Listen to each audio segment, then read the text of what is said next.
A recent rise in landlords exiting the housing market will sharply increase in the first months of 2026, the latest house price survey reveals.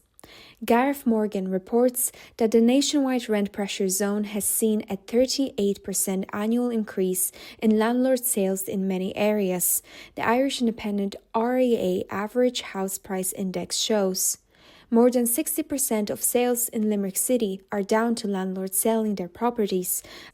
Elsewhere, REA agents in Carlow, Kerry, Longford, Monaghan and Tipperary all attribute 40% or more of their sales to the upcoming change in rules.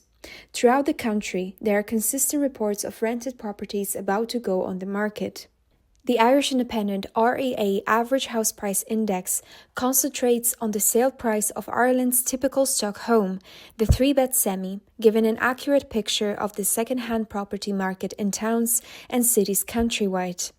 The actual selling price of a 3-bed semi-detached house across the country rose by 1.6% in the past 3 months to €359,417.